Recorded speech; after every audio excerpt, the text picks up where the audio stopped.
Hey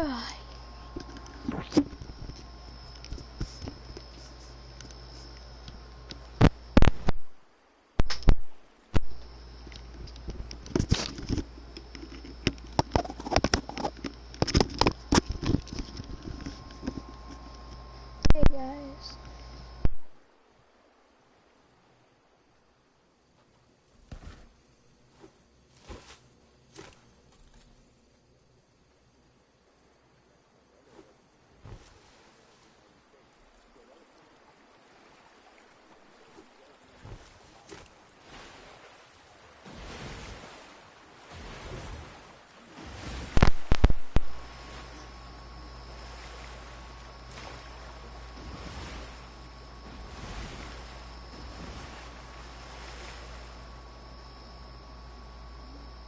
Hello?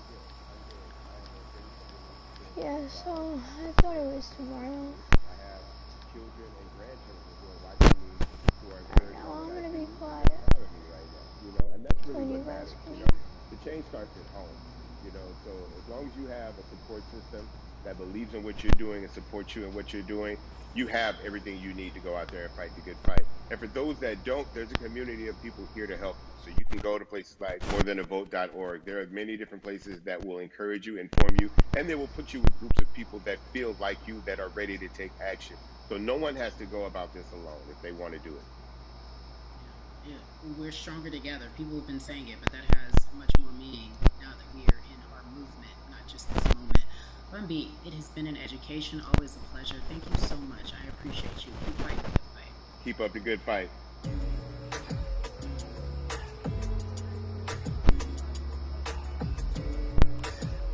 Yeah, la.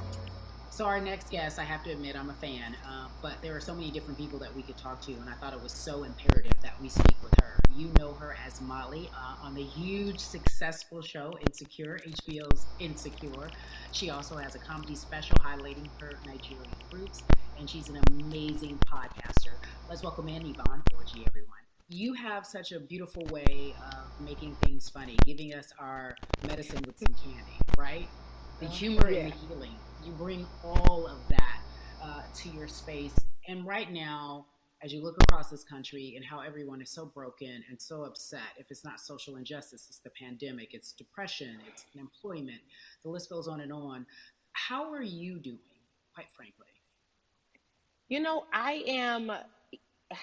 I'm rediscovering self in a way that is hard but necessary, that will lead to ultimate joy. I know it sounds like a lot, but no, I think I personally think that God put all of us on a global timeout. Like we just, America hasn't done as good as other people when it comes to timeouts because everyone else is out playing at recess, and we're still in the principal's office hoping and wishing we can come out.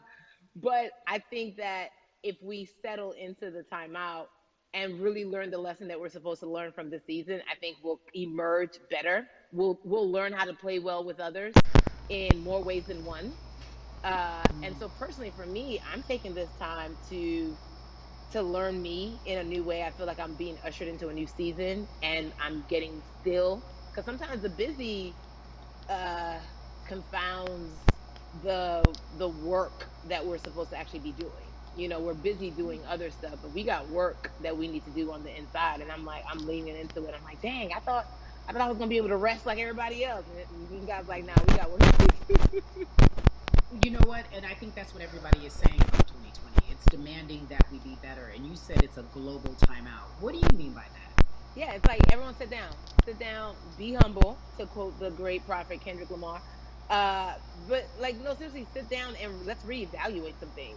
Let us unearth and shake up the things that we have been trying to hide within ourselves, within our nation.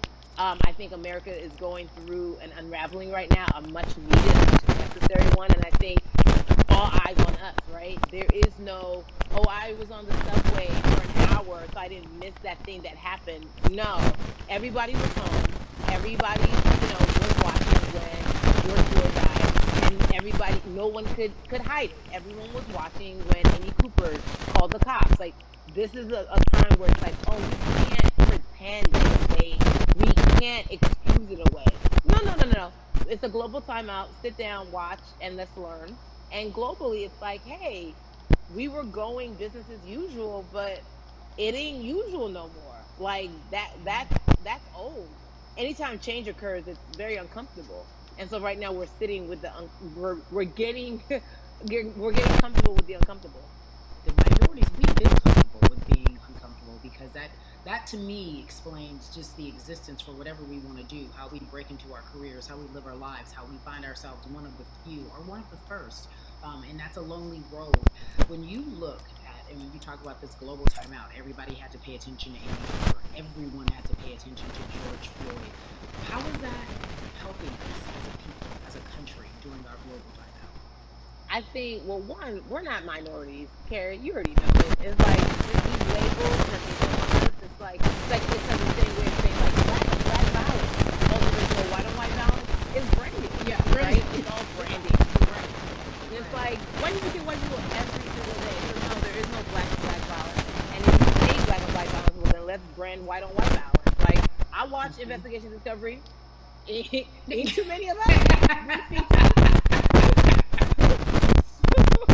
So, I just even like, but to answer your question, what does that do? I think what everyone expected is what has happened in the past when the world was still open, right? In that, okay, you had everyone from Trayvon Martin to Castillo to Sandra Bland, you had all of these lives lost, and black people made some noise. We rioted, we got out in the streets, we started the Black Lives Matter movement, all of those things. And then white people kind of just like, oh, let's give them something, and then it's like, is it over? It's like Oscar is so black. Okay, okay, good. We gave some Oscars. Are we good now? Like, are we even?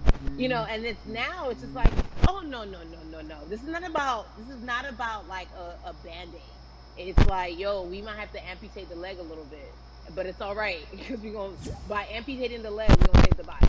And so I think that's what's happening now. Like America is realizing, like, oh, black people aren't just making a little bit of noise. Like the protests are still out. The conversations are still being had. The change is still being demanded. And I think they're seeing, oh, this is not going away. And no, it's not, because we need systematic change. What a beautiful way to explore what is happening and describe our country. We might have to amputate the leg, but that's to save the body. That's what's happening right now. That's beautiful, Yvonne. And to that end, I have to ask you this, because the way that we do that, we use our voice. And our voice right now in this world, in this country, is our vote. And everyone talks about voting and how important it is, but I feel like more than ever we understand that it's not just about voting every 4 years for the man in office. It's about your local elections. It's about the mayor. It is about the district attorney, the people who have the power to bring charges against police if police brutality is an issue in your community. If you care about your school district, you can run for the school board. I ask this of you, right? Your parents are from Nigeria. You are Nigerian. You talk about that very lovingly. What does voting mean for you? I think voting is power. I remember, I became a naturalized citizen back in the 90s when I was still a minor. My mom naturalized, and so we were able to do it with her. And just even that power of like we are American citizens and all the access that we have by being citizens. One of those accesses and those access to power being voting. It's a big deal. It's a big deal because not only do we have the opportunity to be in this country, but now we can be of the country. We can be of the systems. We can be of the rules. We can be of what it actually See the affords. people But I X think more. going back to your earlier comment about just the setup of systems, I think we are done a disservice. Either it's schools or whatever it is, and I'm not putting teachers on blast. I think teachers do a phenomenal Then job, but for just a some vote. reason we do not, and give them all the raises. I know too many parents who are like, I might, this child of mine, I do love them, but hey, who where can I drop them off? And I do think that there is a disservice done because, again, when we talk about it, to your point, we talk about every 4 years. It's important to vote for the presidency. We don't realize, like, oh, snap, we actually can vote about, like, how much our libraries get. It's like small things like that, but they make a big difference. When you think of voter suppression in this country, what does it look like for you? it's the system. When we talk about voter suppression, we also talk about systematic racism, right? It's all the systems that set up, and we've normalized. Okay, maybe your job will give you a half day, or maybe you'll be able to get this luxury. It shouldn't be a luxury. It should be built into the system. It should be built into the fabric of how we vote. But maybe you'll be able to get this luxury in order to enable you to go vote. Think about everything disenfranchised, marginalized Black person has to endure in a day. So in a day, you need to get to work. If something happens to your car, if something happens to your child care, if something happens to, there's so many factors along the way that can send you into a tailspin as an American. And then you add on as a person of color. If you're just trying to get to vote and you already have to go through all of these hurdles and hoops in your everyday life, imagine the one day when your voice really is supposed to matter the most in this country. But then you also see all the times that you tried to have your voice matter, and then it's been shut down, repressed, told it doesn't matter. And then you're kind of like, what's the point? How do we keep hope though? If I'm watching this right now, I want to I how do we as a people stay hopeful? How do we believe in the promise that these quote unquote forefathers have given us? Because have you met Black people? By default, like hope is infused in our DNA. Like you know what I'm saying? Like by the like if we haven't been broken now through, be it through You're right. slavery, through Give capitalism, it to me. through Give it to me. colonization, through Yeah, segregation, you're right. through I mean, listen, the history of Black people in this country is at one point we were 3/5 the people. Mm-hmm. That's it. At one, That was a written law. And look at us now. We are whole. We are Black girl magic. We are Black boy joy. We are, you know what I'm saying? What I think about in terms of giving us hope, right? We're making a lot of people nervous right now, Carrie. We're making a lot of people Ben. nervous right now because they're like, dang, we put all these obstacles in their way, and these jokers are resilient. But that should give us hope. That should give us hope that like we can't stop, won't stop. I mean, I went to the school of Diddy. You know what I'm saying? Hashtag bye Harlem shaking it right now. Can't stop, won't stop. And I think that's our motto. We can't stop voting and we won't stop voting. We can't stop marching and we won't stop marching. We can't stop thriving and we won't stop thriving. To that end, because you led me directly there, I've been asking everyone who's appeared on this platform, what does activism look like? And I feel like back in the day, we had an idea. Yes, it is marching. Yes, it is protesting. Yes, it is speaking out against things that we feel are not right or unjust. But talk to me about what activism looks like for Yvonne Orji. Listen, activism, I think the beauty of activism is that it has many faces, right? You're going to have the people on the front lines. Like, you know what? Martin Luther King marched, but there were a lot of women who were in the homes like, hey, BT Dubs, when they come back, this is how we support all the people who are marching on the front lines. And we're going to be here doing what we know to do best here. And you know what? Somebody needs to bail them out of jail so now we need to be in the community, getting money or whatever it is. So it's like everybody has a position to play. And so play your position like a shortstop, bro. So whoever you are and whatever you do, play your position. So activism could look like, you know what? I'm not the one that's built to be on the front line, but you know what? My pockets go deep, so I'm gonna support the people on the front line. I'm a comedian. Black joy is a form of activism. There's always a call for entertainers or celebrities that have the platform to do something. Why aren't you speaking out? I'm not a believer in thinking that it's mandatory. Like you said, everyone can be an activist and be activated in different ways. But talk to me about the connection. Talk to me about the marginalization in your world and how you feel like it even inspires you to say more and use your platform to do more. Beneath the surface of what we do, like Niecy Nash says, it's the who, right? The who is the person who's going to be like, hey, let me call this out. Either blind racism in terms of overt racism, in terms of ways that we can be better, in terms of ways that we can actually be more uplifting to the community that you may not even realize that you're serving. Before I let you go, talk to me about the urgency, in your opinion, for people to vote, our people to get out and vote this coming election. Yeah, I mean, guys, Right, right. If you think you're tired now, I'm telling you right now, we cannot take this sitting down. We can't take this jokingly. I understand that it may be hard to figure out who to vote for, but at the end of the day, we got to vote for our families. We got to vote for our legacies. We got to vote for continued progress. We have to vote for upward mobility. We have to vote for equality in a way that is long lasting. And if we succeeded before, we can do it again. You talk about the whole.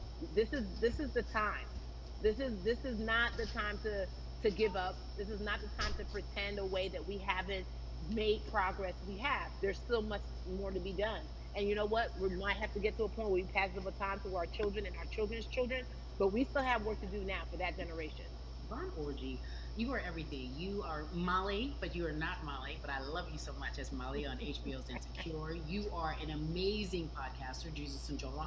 Shout out to Lovey. And then we also have movies. Like you, the world, you're a model, a cover model. Also, wait, don't let me forget your hugely successful stand up comedy special on HBO. Girl, you're doing it all. And I am so grateful. You're truly the dream, not just the American dream. You're the black girl, brown girl, do it all dream, the immigrant dream, everything. You're a beautiful, beautiful soul.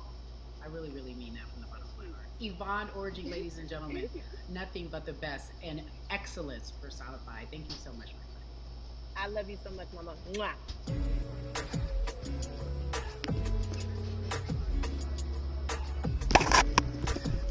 Yeah, la la.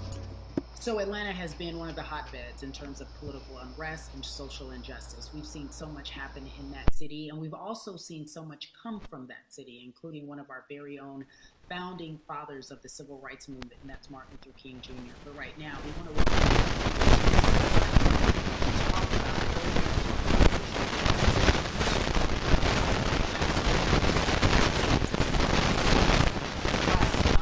I'm not going to fan out and tell you what some of my favorite songs were that I listened to repeat on yours. We're going to get to the topic at hand. So we got to talk about, recently you did an interview where you shared your outlook on culture and music. And you also were very candid about the fact that you have a privilege and that it's necessary for you to give back. Tell everybody about what that means.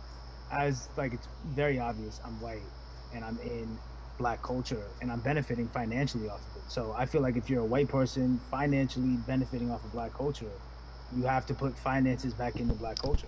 It's just that simple. The screenshots with your feelings, it just comes off like fake empathy because it comes off very dismissive and very oh, that sucks for y'all, but anyway, back to what I was doing.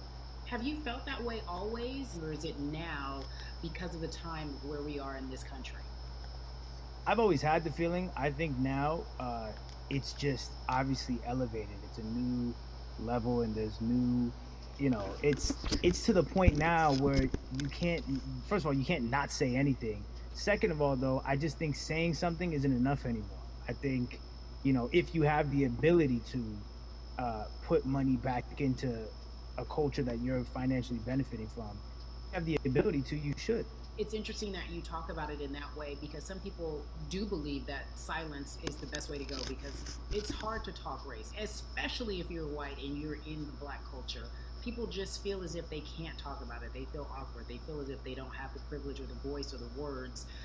How do you find yourself right now in terms of interacting with people when they want to talk to you about social injustice, police brutality, what's going on in this country right now? Well, first of all, picking and choosing whether you want to be silent or not about race, that's a privilege in and of itself. But no, I mean, I try to just do my best to listen to the black people around me and the educated black people I have in my life. So I do my best to not act like I have all the answers for everything, especially in a culture that I'm not from. But that's why when we decided to raise the money for Black Lives Matter organizations, when we raised $500,000, we got on the phone with some of the women who started Black Lives Matter. I got on the phone with Tamika Mallory. I was on the phone with Karen Civil and talking with my friends to make sure the money went to like the correct places, and people who really need it. It's just about listening. That's all. It's about listening. let's talk about that for a moment because the way I think of activism for me, it looks very differently. It's not necessarily just protesting on the front lines. I think that's great. But what about being an activist in the way in which you have decided to be one? What inspired you? What did it look like? You said you raised money for Black Lives Matter. What did you do? Mhm. Walk us through everything that you did and how you find yourself in this moment right now. So for me, it was 3 years ago. I had like a string of festivals, and I decided that I was going to wear T-shirts with a message on them because I figured, what better, what better time to use a platform than in front of a bunch of people. So one of the T-shirts I wore was, "If you want to change the system, speak up. White silence is pro-racism. The whole thing." And it didn't really it kind of got swept under the rug back then.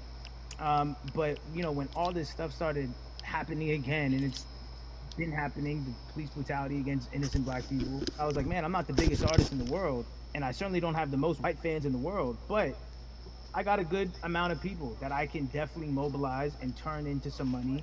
And I know they're down for the cause because it's merch, it's a good thing. And I've always been outspoken anyway, And so, how am I going to be in Black culture and not be outspoken about racism? And then I got to ask you this because you grew up in Atlanta, so that gives you a heads up, depending for so many people, because you're in the crux of that beautiful Black city where there are so many wonderful Black leaders, home of so much great music, and things that speak to our culture right now. And we are really, really getting our word out, especially with this platform today, and saying that we must use our voice to vote. Talk to me about what the importance of voting for you in this upcoming election. Yeah, so full transparency, I had never voted before, ever. Um, and because I was one of those people who was like, my vote doesn't matter, and I don't know, maybe it's because I was younger, maybe it's because I really thought that, or I don't know, but I just think that it's got to, now this is a bit of a privilege to say it's got to a breaking point for me because obviously it's been past the breaking point for Black people, but I think that as a whole, the young people need to get out and vote because we're the ones that never show up. You know what I mean? We never show up to vote, but we're the future. YouTube So it's like, channel, look, we got to go out there and vote, YT and then Dude. whatever. Thank you all for watching, and it's been a great time. Bye.